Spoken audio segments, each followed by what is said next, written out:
Tu connais les concepts, alors pourquoi ça ne marche toujours pas? Aujourd'hui, je vais essayer de répondre à cette question. Pourquoi tu te sens bloqué dans ton trading malgré tout ce que tu sais? Cette vidéo, elle n'est pas comme les autres. Cette fois, j'ai décidé de la préparer différemment et comme tu peux le voir sur mon écran, on a 4 points clés pour répondre à notre question. Donc, je vais venir entrer dans chacun de ces 4 points clés et on va essayer d'aller petit à petit, ensemble, comprendre ce que tu fais. Alors, le premier point, c'est que tu apprends, mais tu fais du surplace. Tu travailles, tu apprends, tu connais les concepts et malgré tout, t'arrives pas à trouver ce petit déclic, t'arrives pas à avoir l'impression d'avancer. Et ça, c'est quelque chose, ne t'inquiète pas, c'est pas toi, c'est normal, c'est ce qui arrive à la majorité des gens qui essayent de faire quelque chose de leur vie autre que le salariat classique. Laisse-moi te dire ça autrement. Le problème, c'est pas ce que tu apprends, c'est plutôt comment tu vas venir empiler les informations à l'intérieur de ton cerveau et comment est-ce que tu vas les régurgiter lorsque tu es face au marché. De temps en temps, je passe sur les réseaux et je vois cette information ICT est un fraudeur, est-ce que la smart money marche vraiment? Si vous faites ICT, vous avez déjà perdu, tatati tatata. Et finalement, on diabolise la personne, on diabolise ses concepts, mais on ne se pose pas les vraies questions. Quelle est la part de responsabilité de l'élève dans le fait que ça ne marche pas? Et pourquoi est-ce que ça ne marche pas pour tant de personnes? Est-ce que on a attendu ICT pour avoir plus de 95% de perdants sur les marchés financiers? Non, pas du tout. Ça a toujours été le cas. Alors pourquoi ça serait différent avec ces méthodes? Parce que aujourd'hui, les gens se sont dit, waouh, il y a une méthode magique et absolument 100% des gens qui vont se lancer vont réussir. Enfin, 100% peut-être pas, mais au moins 50% des gens qui se lancent dans le smart money, ça a l'air tellement supérieur, on devrait voir des traders rentables partout. Non, c'est pas du tout vrai. Regarde, en 2014, dans cette étude de l'AMF, on nous disait que 9 clients sur 10 étaient perdants. C'est bien avant le mentorat 2016 d'ICT et encore plus avant son explosion en 2022. Donc, est-ce qu'on a attendu ICT pour avoir des traders perdants? Non. Donc alors, il vient d'où ce prisme? Puisque finalement, ce qui va faire marcher ta stratégie, c'est toi. C'est pas la méthode en elle-même. Il n'y a pas de méthode miracle.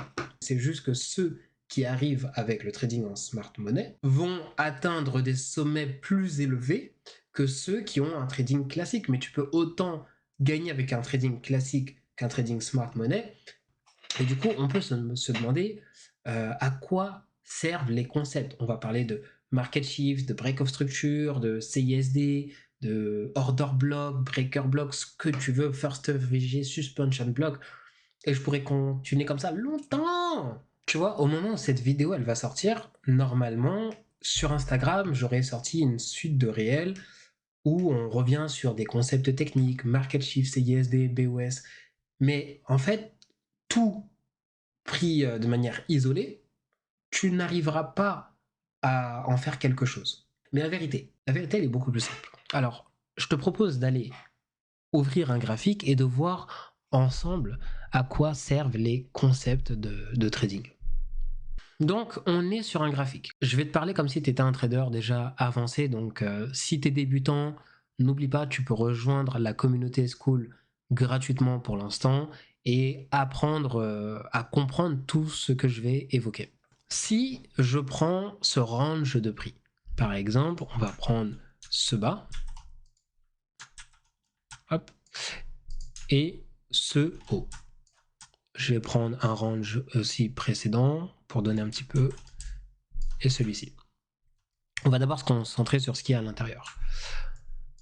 Tous les concepts que vous allez apprendre sont là non pas pour vous indiquer comment trader, ils sont pas là pour vous dire là ça va être la position miracle. Non, en fait l'idée c'est de rajouter des concepts pour comprendre ce qui se passe et comment est-ce qu'on doit interpréter le marché pour pouvoir l'anticiper par la suite. Et ça c'est déjà la première base. Tu apprends des concepts non pas pour aller chercher des positions de trading dans l'immédiat, mais pour comprendre ce que le marché essaye de faire. Donc, si tu apprends, par exemple, l'order block, on va prendre celui-ci. Ok ? Je vais prendre toute cette zone de prix comme ceci. Si j'apprends ce concept et que je le vois uniquement comme une opportunité pour prendre une position, j'ai déjà perdu d'avance. Pourquoi ? Parce que l'order block, ça va être un concept simple qui est là pour t'expliquer que le marché a un certain order flow et qu'en fonction de ce qui se passe sur les bougies, tu vas t'attendre soit à un retournement, soit à une continuation du marché sur laquelle, du coup, tu vas pouvoir venir te entrer en position. Et oui, il y a des choses simples où tu vas te dire, oui, bon, l'order block, tout simplement, tu as ta bougie ou ton ensemble de bougies baissier qui va t'indiquer comment prendre de l'achat. Et ensuite, on va te dire, bon, dans cette bougie, quand tu as ces prochaines bougies qui vont revenir, par exemple de ici à ici, je peux prendre ceci ou celle-ci, hein, mais on peut même prendre avec les mèches. Eh bien, lorsque le marché va revenir dedans, on va avoir une opportunité d'entrée. Et là, on va venir à chaque fois regarder nos retracements. Donc, c'est des bougies de retracement, hein, obviously, bien évidemment. Et là, on va venir chercher les rebonds. Ok, mais en fait, ça ne marche qu'à un certain degré. Pourquoi je te dis ça ? Parce que à un moment, cette bougie, elle va se faire casser. Et c'est quand elle va se faire casser que ça va donner lieu à ce qu'on va appeler le breaker block, c'est-à-dire le marché qui va non pas rejeter comme c'est en train de le faire ici, mais au contraire, le marché qui va passer en dessous, tac, il va venir rebondir. Donc déjà, si tu apprends les concepts juste pour les empiler bêtement, tu as déjà perdu d'avance. Quand tu ajoutes un concept, il est censé répondre à une question, répondre à une narrative. Qu'est-ce qu'il m'apprend et qu'est-ce qu'il ajoute à ma vision du trading. Ça, déjà, si tu ne comprends pas ça, c'est fini. Donc, vient la question supplémentaire. À quel moment un concept va-t-il devenir pertinent ? Pour répondre à cette question, il faut que toi-même tu te poses des questions.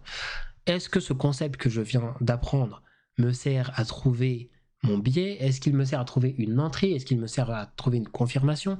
Est-ce que c'est une cible que je suis censé viser en cas de trade ? Ou est-ce que c'est un concept qui va me servir à invalider mon intention ou ma projection de marché ? Tous les concepts ne servent pas à la même chose. C'est là où on va passer, par exemple, de l'order block à l'IOF, au breaker, au mitigation. Mais en fait, tout ça, ça peut être la même bougie. Et c'est donc là qu'on va venir intégrer du contexte. Ok, est-ce que mon market shift, j'ai envie de ne le regarder que pour chercher les changements de position, changements de sens, ou alors, au contraire, il est là pour m'indiquer que non, là c'est une récupération de liquidité HTF avant que le marché ne continue dans le même sens. Je vais te donner un autre exemple. Un market shift, qu'est-ce que c'est ? Un market shift, qu'est-ce que c'est ? C'est lorsque cette mèche ici, par exemple, elle est récupérée. Je peux même regarder ici, mais on va prendre la plus visible. Okay ? Donc ici, j'ai une mèche, boum, elle est récupérée. J'ai un market shift. Ok. Le problème, c'est que si tu pars du postulat que dès qu'une mèche, un swing haut, du coup, est récupéré, tu as un market shift, t'es mort dans le film, pareil. Ici, tu vas te dire que le marché s'est retourné. Ici aussi, alors qu'on le voit, le marché aura continué à descendre par la suite. Non. Pourquoi ? Parce qu'il y a tout un ensemble d'éléments que tu vas devoir mettre bout à bout. Et c'est pas aussi facile que de se dire bon qu'est-ce que je rajoute ? Bon c'est simple. Je vais regarder s'il y a de la liquidité, je vais regarder à quoi correspondent mes lignes qui sont là, à quoi correspond ce mouvement. Ok, le prix il est redescendu, il est en train de rejeter ici dans ce mouvement de prix, il y a certainement des déséquilibres, quelque chose qui peuvent m'indiquer que le marché a été rejeté. Alors oui, c'est bien, c'est cool, mais en temps réel, tout ça, tu auras du mal à aller le chercher. C'est bien pour ça que tu dois classifier dans ton esprit des catégories de concepts et attribuer un concept à une réponse selon ton affinité. Pourquoi? Parce que autant un order block pour une personne, ça peut être sa stratégie d'entrée en position, pour toi, ça peut être juste une confirmation que le marché va dans le bon sens. Exemple, j'ai mon market shift, j'ai mon order block, ok, j'ai deux éléments qui me disent que le marché est en train de se retourner. Bon, bah peut-être que toi, tu as envie d'attendre un troisième élément, c'est-à-dire peut-être une autre récupération, quelque chose de différent, de devoir par exemple monter sur ton time frame supérieur pour attendre une validation supplémentaire, donc que ce soit en 4 heures, hein. Ici on le voit bien avec le retour dans le déséquilibre. On pourrait se dire que on a un modèle d'achat. Ok, c'est cool, mais en fait, tu dois réussir à séquencer dans ton esprit tous ces différents éléments. Finalement, c'est ça. Tu ne cherches pas une validation, tu n'attends pas forcément le bon moment pour cliquer sur le bouton, plutôt, tu attends de comprendre à quoi te servent tes différents éléments d'analyse que tu as dans ta caisse à outils d'analyste. Si ça a du sens. Ok? Car finalement, tu accumules des concepts que tu n'arrives pas à classifier. Tu accumules des concepts que tu ne sais pas appliquer dans le bon rythme. Et c'est ça qui va te créer un blocage psychologique. C'est l'idée que chaque chose que tu apprends va être la solution magique à tes problèmes. Alors qu'en fait, si tu cherches une solution à tes problèmes, commence par identifier le problème. Si tu vas chez le médecin et que tu ne lui dis pas tes symptômes, il ne peut pas te prescrire un soin, il ne peut pas le corriger. Et c'est la même chose. Lorsque tu apprends des nouvelles choses, demande-toi déjà, mais qu'est-ce qu'il manque à mon trading pour faire enfin marcher ce que j'essaye de faire? Une fois que tu sais ce qu'il te manque, là, tu peux t'intéresser à un concept et te demander, dans tout ce que je connais, lequel de mes concepts peut répondre à ma problématique. Donc finalement, peut-être que le grand problème des traders, ce n'est pas ICT, ce n'est pas la smart money, ce n'est pas la méthode que vous utilisez, c'est plutôt que vous n'êtes pas capable de regarder quelle est la route pour vous améliorer correctement et que vous basculez de stratégie en stratégie en espérant trouver la vraie solution à un problème qui n'est pas identifié. Si cette vidéo t'a plu, je t'invite à nous rejoindre sur le Skool tant qu'il en est encore temps.